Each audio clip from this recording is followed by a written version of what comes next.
So today I will present about the German Historical School. This school emerged in 19th century Germany after the Napoleonic Wars. At that time, Germany was still divided, less developed and mainly based on agriculture, unlike Britain, which was already industrialized. Because of these differences, German economists believed that classical economic theories from Britain were not suitable for Germany. They reject the idea that they are universal economic laws that apply to all countries. Instead, they believe that each country develops differently depending on its history, culture, and social conditions. So, to understand an economy, we must also understand its background and development over time. And they also emphasize that the government should play an important role in guiding economic growth, especially for countries that are still developing. My name is Do Shujin, matrix number 30596. I'm going to talk about the historical background of Germany. To begin with, after the Napoleonic Wars, Germany was divided into 39 separate states, most of which were monarchies. At that time, Germany was very politically fragmented, so there was no real unity or democratic system in place. Later on, nationalism started to rise, and many Germans wanted to achieve unification and constitutional reforms but frustrated for half a century. Among all the states, Prussia became most powerful state in Germany, dominated the country. It was the strongest in terms of politics and military, and shaped the German politics and military power. Besides internal factors, foreign powers like Austria, Britain, and Russia also influenced Germany, often for their own strategic interests, which further kept Germany divided. Moving on to the economic background, Germany was still less industrialized at that time compared to Britain, and it was mainly an agricultural economy. The government also played a very strong role in controlling and regulating economic activities. Because of this, competition and free enterprise were quite limited, unlike in Britain where classical economics was based on a free market system. As a result, British economic theories did not really suitable for Germany's situation. Therefore, this different political and economic environment led to the development of the historical school of economy, which focused more on real historical conditions and supports a stronger role of the state in the economy. So in this chapter, we have four major tenets, which is the first one is evolutionary approach to economics, the second one is emphasize on the positive role of government, and the third one is historical or inductive approach, and the last one is advocacy of conservative reform. So for this slide, we'll look at the evolutionary approach. The German historical school views the economy as a dynamic and constantly evolving, means it is always changing over time. Economic development happens gradually, step by step, and not instantly. They also compare society to a living organism that grows, develops, and changes. So countries will develop differently depending on their stage. That is why economic theories are not universal and may not apply to all countries. So next is the role of government. The school emphasizes a strong and active role of the government in economy. The state is seen as the main force driving economic growth and national development. Government intervention is important to support industries, infrastructure, and overall progress. For example, protecting local industries or improving transportation systems. They also believe that society's interests are more important than individual interests. So we're moving on to the historical or inductive approach. The school believes that economics must be studied based on historical evidence and real-world data. This means they observe real situations first before making conclusions. Economic issues are also connected with other areas like politics and society, so economics cannot be studied alone. This approach makes their analysis more realistic compared to abstract theories. So lastly, for major tenets, we have conservative reforms. The German historical school supports gradual and moderate changes instead of sudden changes. They believe slow reforms are more stable and less risky. They focus on improving social welfare, especially for workers, such as better working conditions.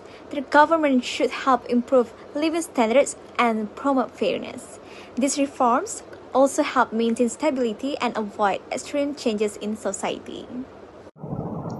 Now I will talk about the influence of the German historical school. Firstly, the historical school had very close and friendly relations with government officials and Schimmerer, who had controlled a majority of the academic appointments in Germany through his influence. He was even known as the Professor Maker because he helped place his students and followers into many academic posts. In the same time, economists from other schools, especially the Austrian marginalist school, were excluded from university positions. Secondly, the historical school also supported the German imperial government and its nationalistic policies. Instead of pushing for radical change, it promoted moderate reforms under a strong and paternalistic state. As a result, servility, nationalism, and loyalty to the government were more widespread in Germany than anywhere else. Next, I will explain how the historical school valid, useful, and correct in its time. The evolutionary approach to society and to economy to provide a useful antidote to the abstract thinking of the classical and marginalist economists. For example, they pointed out how Great Britain changed its policies over time, such as its shift in attitude toward laissez-faire from the 19th century to the 20th century. They argue that we cannot rely only on theory to understand economics properly. Instead, we need to look at real historical development and changing social and economic environments. Because of this, the historical school emphasized the importance of inductive feature studies, means that new situations require new theories and ideas, and these ideas must be tested using empirical data. Next, the historical school was important because it emphasized that economic analysis should be based on historical and empirical studies. In other words, they believe that we need to look at real historical evidence in order to understand the present situations, test old theories, and also develop new ones. Today, this idea is widely accepted in modern economics. For example, economists usually combine abstract theory with empirical testing using real data in econometrics. Most of this data actually comes from historical records rather than experiments. However, economists usually focus on more recent data as economic conditions keep changing and past situations may not fully represent current problems. Another lasting contribution of the school was its attack on laissez-faire. The members of the historical school argue that free markets does not lead to the best outcomes for society, and that government reform can sometimes be necessary to prevent social problems and inequality. However, there were also limitations. The strong emphasis on nationalism in German economic thought sometimes went too far. In the long run, this nationalist thinking contributed to a more militaristic mindset in Germany. So overall, the historical school was very useful and influential in its time, but some of its ideas also had unintended negative consequences. Next, we will move forward to contribution in developing the ideas of German historical school, which is Federalist, Wilhelm Roschel, and Gustav von Moller. So I'm going to talk about Federalist. Federalist was a German economist and a professor of administration and politics at the University of Tübingen.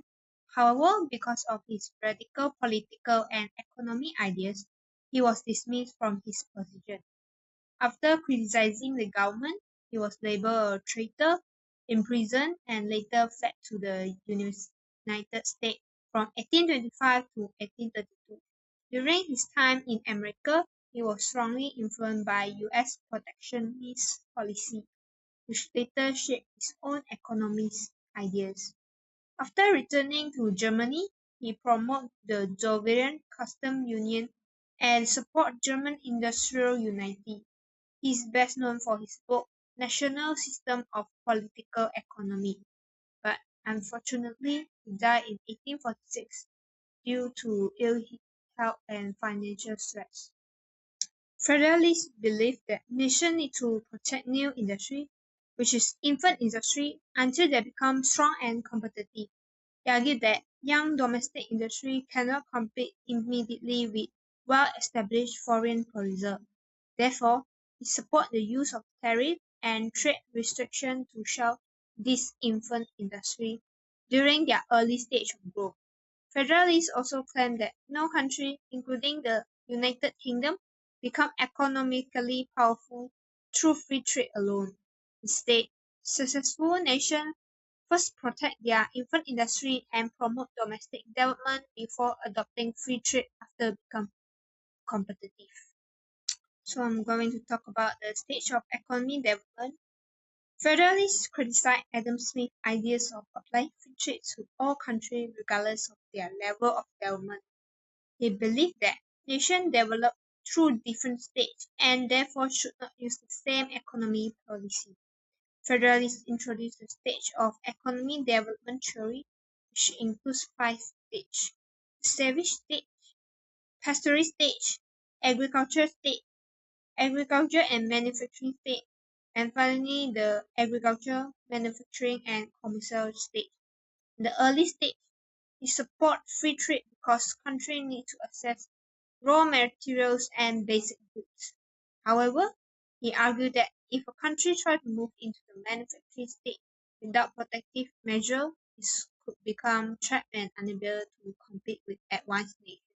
Therefore, Federalists conclude that countries at different stages of development should adopt different trade policies.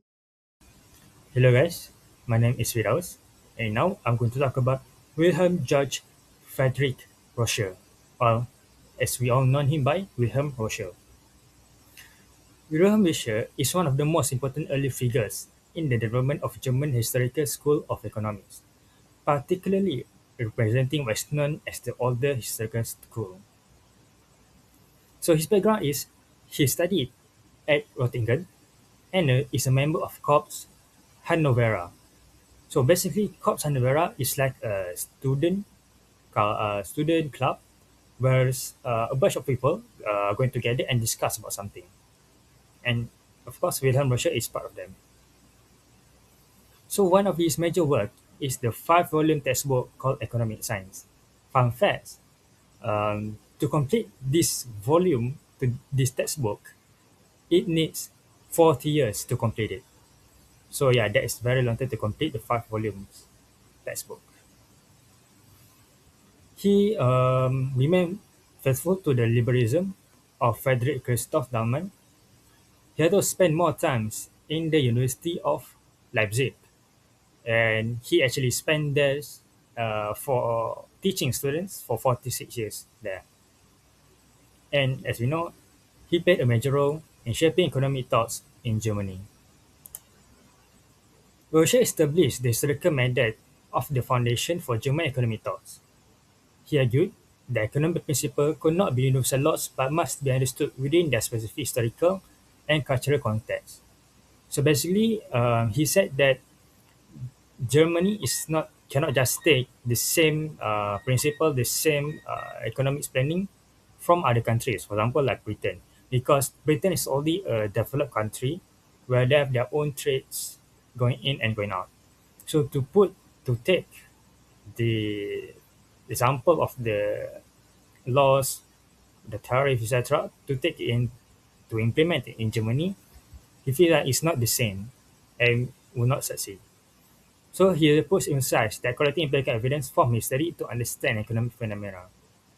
So he thought that he could develop a new way to understand it and that it can reflect the unique conditions of the his nation rather than simply adopting ideas from other countries. For example, like Britain, like I said before. So Rocher emphasized that national life is a whole interconnected thing. So he has identified a few aspects that must be studied together. Number one is language, second is religion, third is art, fourth is science, fifth is law, sixth is the state, and the seventh and the last one is the economy. And he saw a close connections between politics and political economy because economists cannot understand the national economy without considering the greatest economy of all, which is the state. And the state is, of course, is a political entity. Now, I'm going to talk about the historical method. So, Roche's primary contribution was shifting the focus from abstract or armchair theorizing to an empirical inductive approach, like historical framework. The first one is descriptive versus idealistic. He argued that the goal of the economist is not to say what should be, but to describe what it is. So this method is involve collecting empirical data, observing real-world economic behavior, studying historical events, drawing conclusions based on these observations. So that's why Roche really emphasized the inductive approach. Roche believed that these economic theories should be built from the actual historical experience, not from the deductive method where it began with theoretical assumptions and then be applied to reality because abstract reasoning alone is insufficient. So he said that economics should be resemble a social science grounded in evidence. It's not a purely theoretical discipline. That's why he sometimes disagree with the ways of Adam Smith. So Roche believes that economists should study reality first, then develop a theory, rather than the other way around. Like I said before, Adam Smith, where he developed a theory and then try to applicate it to the reality. The second one is contextual laws. He believed that economics laws are not universal, like the laws of gravity. Instead, they are relative and change according to the specific history, law, and culture of the nation. So, like I've said before in the previous slides, Germany, for example, at that time cannot just copy what Britain does. So basically, they need to study their own historical backgrounds, their own empirical studies, so that they can develop their own new ways to develop their own nations. Next, and the last one is interdisciplinary scope. So he said that to understand an economy, Roche insisted that one also must study a nation language, religion, and legal system. Basically, what Roche is trying to say is that to understand something, like for example, like the economies of the certain nation, then also what make the economy itself. For example, what language do they speak? For example, if there's majority of them speak German, and then the trade itself must be done in German, for example. Maybe a religion, where a certain religion restricts some things, right? So maybe that part of the economy sectors may be not as developed as any others, and the legal system, where maybe there's certain tariff, certain tax imposed upon certain someone or certain people, certain community, and then maybe not in the other country. So basically, he said that to understand this, we must study the other aspect of the economy itself. Next one is the evolutionary approach. This is one of the Russian most important contributions, that his idea of the economy evolved to distinct stages of development. So basically, he get this idea from the natural life cycle. He argued that just as society changes over time, so too their economic system. Although not as rigidly defined or properly defined, these stages can be generally understood as immature, mature, and decay. So basically, he viewed the economy as a living organism rather than a static machine.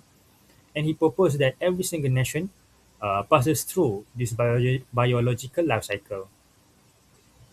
It also shows the policy relativism because nations are at different states or different stages. So a policy that may be beneficial for a mature nation, for example, like England, might be destructive for a useful nation or a mature nation like Germany. The way that this biological analogy can be understood is also by an agricultural stage, manufacturing stage, and commercial stage.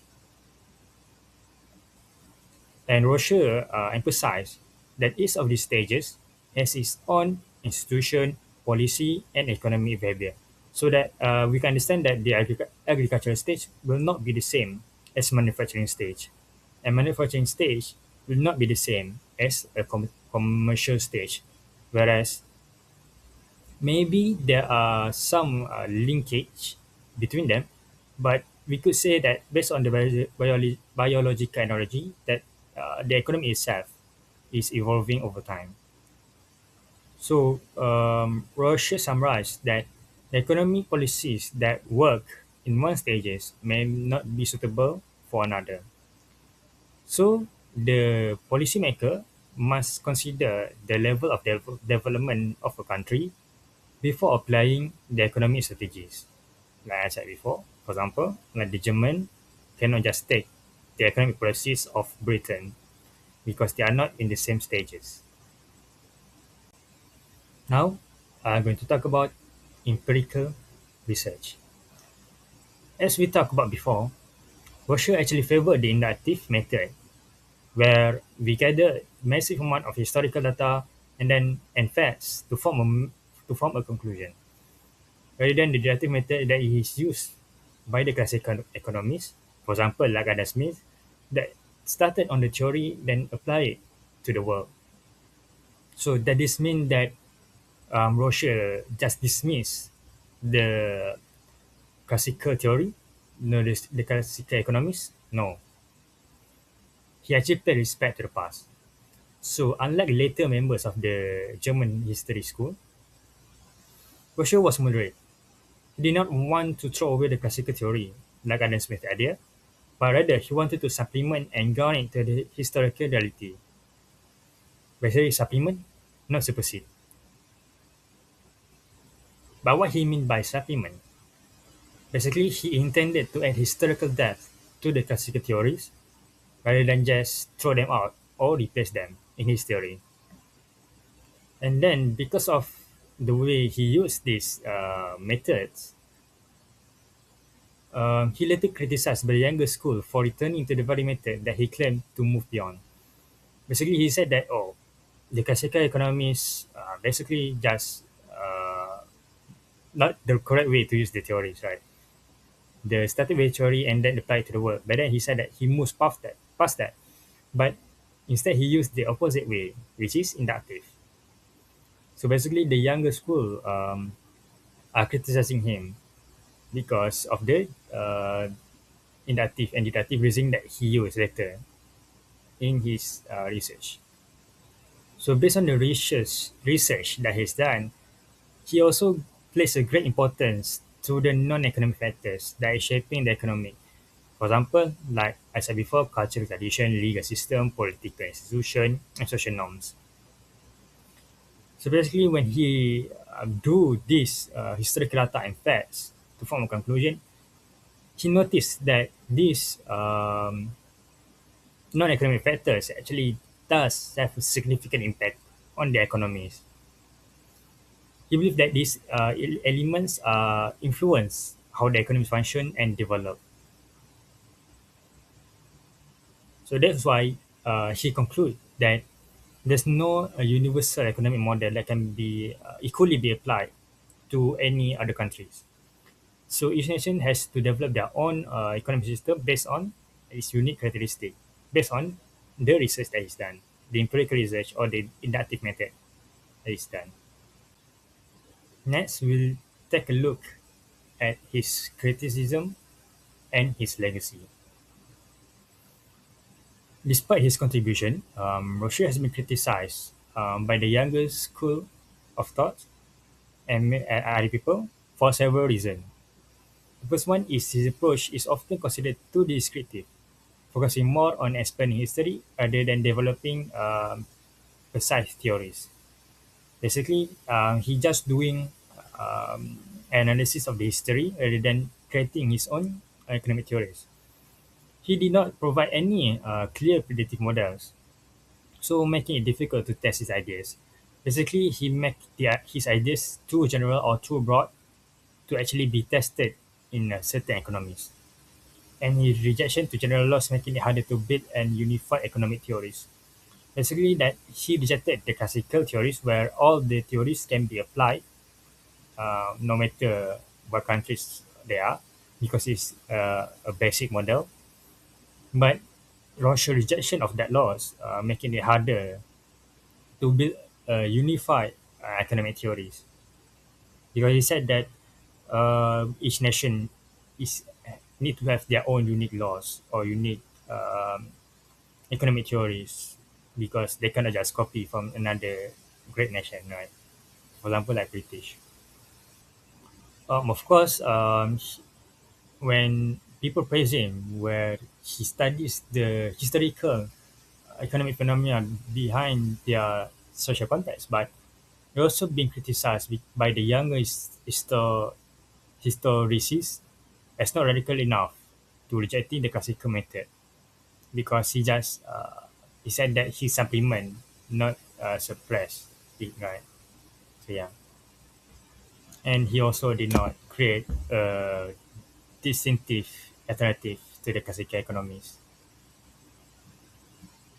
Next, let's talk about his contribution slash legacy. Basically, he established the historical method as a legitimate approach in economic analysis. He challenged that there's no idea of a universal economic laws. He introduced the concept of economic development stages, which is the natural life cycle that we just talked about earlier. He emphasized the importance of interdisciplinary study, combining economics with history and sociology.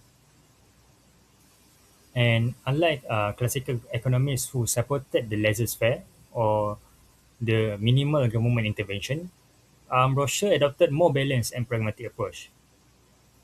He did not completely reject the market, but he believed that government intervention is necessary. Policy is based on the historical experience. Decisions should be practical rather than theoretical. So basically, this Roche approach makes it more flexible, and more adaptable to the real world condition. So that's his legacy. And then his idea later influenced economists such as Gustav Smoller and Max Weber. So to conclude, Roche's ultimate goal was to find a firm island of scientific truth amid the chaos of political and party opinions. He believed that by using the historical insight and exact statistics, economists could resolve political controversies and foster mutual respect between higher and lower civilization, recognizing that all the different stages of the same evolutionary journey. So his work later laid the foundation for the German historical school and later influenced the development in institutional and sociological approach to economics. And the bottom line is, Roche tried to have the best of both worlds, classical theory and historical specificity. Whether he succeed or not is still debated, by his influence on German education is undeniable. So that's all for me for Wilhelm Roche. Thank you. Now I will talk about Gustav von Schmoller. He was born 1838 until 1917, was the prominent representative of the younger historical school, and taught political science at Halle, Strasbourg, and Berlin. His influence upon academic and governmental circles was considerable. Besides, he was the founder of Frankfurt Sozialpolitik, Association of Social Policy. This organization advocated social legislation and helped promote the idea of greater government activity in social and economic affairs. He believed that economics should be based on historical and factual studies rather than abstract theories. According to him, collecting detailed historical data is more important than developing deductive theories. Smaller strongly opposed abstract economic thinking and even claimed that such economists were not suitable to teach in German universities. Schmaller's main idea is that he believed that ethical values should be encouraged in economics. He argued that justice in the economic system can be achieved through government invention and social reform. The main goal of these reforms is to ensure a more equal distribution of income. Next, about role of social institutions, he explained that economic institutions are shaped by human thoughts, actions, customs, and laws. Therefore, the economy is not driven purely by selfish interests or natural forces, but also by social rules and regulations. Other than that, in aspect of criticism of classical economics, he criticized earlier economists for believing that economic institutions are fixed and unchanging. According to Schmoller, economic progress depends largely on reforms in social institutions, not just on production and consumption. Lastly, Schmoller's contribution is he emphasized the importance of historical and empirical studies in economics. Although he did not develop a strong economic theory, his main contribution was in the field of economic theory. So in conclusion, the German Historical School challenged classical economists by emphasizing the importance of history, social context, and government interventions. They argue that economics theories are not universal and cannot be applied equally to all countries. Instead, each country must develop its own economic approach based on its unique historical background and conditions. This makes their perspective more flexible and realistic compared to classical economics. Although the German Historical School no longer exists as a separate school of thought, its ideas still influence modern economics today, especially in the use of real data and the role of government in economic development. And overall, it helped change the way economists understand how economies grow and develop over time.